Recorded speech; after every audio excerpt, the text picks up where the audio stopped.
twagala okulaba ebiri mu Daily Monitor wano mangu ate twegatta ku bannaffe abali up country tulabe ate yo ekedde etya. Ekifaananyi kiri ku mukono ogusooka ogwa Daily Monitor wano ekya Minister Betty Amongi, Minister avunaanyizibwa ku nsonga z'ekikula ky'abantu ne munnaffe abadde akulira ekitongole ky'ekitavu eky'abakozi Richard Byalugaba. Ensonga z'ekitavu ky'abakozi buli lunaku zikyusa ebbala. Obuwumbi 6 obugambibwa nti minisita yabujja mu kitavu eky'abakozi ogenda okulaba okukozesa ebibye naye yaga nti byali bibye zaali nsonga zakuddukanya kitongole. Buleese akati abaga wano buli omu ayogera bibye ojja bisomako munda wano bitegeere bulungi ki ekigenda mu maaso ku nsimbi ez'abakozi.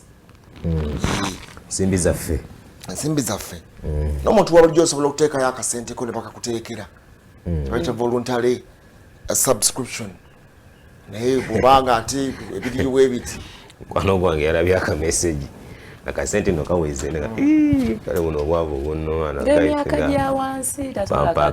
emyaka gikyali gamunange bera mukakamu anyway sente wona wejira eba sente era ebeewoma. Bana NRM wano bali mu kegugungo waliwo ebisuubizo ebitatuukirizibwa. Ojja kubisanga wano eno bagambye nti waliwo n'engeri ensimbi eza parish development model oba enteekateeka okutwaliza awamu engeri gy'erinnyiriddwamu birimu n'eno. President Yoweri Kaguta Museveni avuddeyo n'akoona ku bitundu nga 5 ebigenda okuyambako okulaba nti ebyenfuna mu ggwanga lyattu Uganda byongera nate okubanga bikula ku speedi y'ekizungirizi.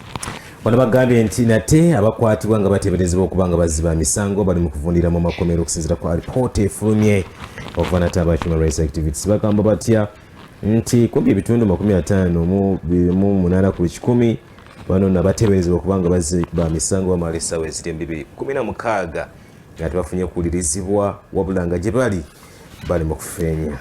Mwabira by'abantu abasinga obungi ku mikutu embeera ebadde ku kisaawe Entebbe abantu okwemulugunya okubaddewo airport evuddeyo abatwalaganya kisaawe ky'ennyonyi ne bagamba nti bagenda ku exposinga bonna.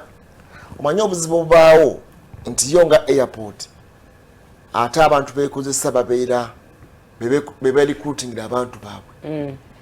Airport eyina abantu bangi nnyo eriko abasirikale eriko abaministry bafuna manager n'ayita banaakola nabo. Kati service providers baba bantu banjawulo.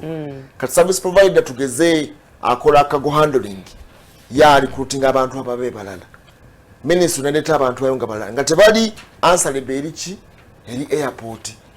Kati munne bakunyigira eri gogamba airport naye nga ate akunyiga amanyiddwa airport. In fact kirazi erinnya lyaffe B ku kisaawe ky'ennyonyi Entebbe.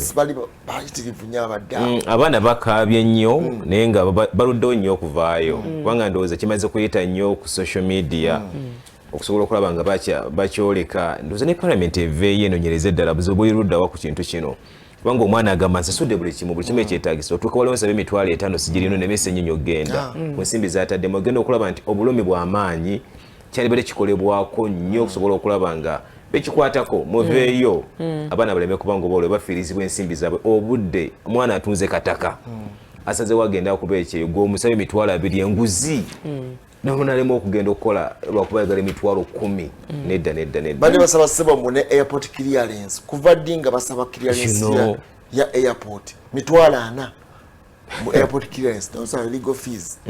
Teri airport yonna esaba clearance fees eza airport.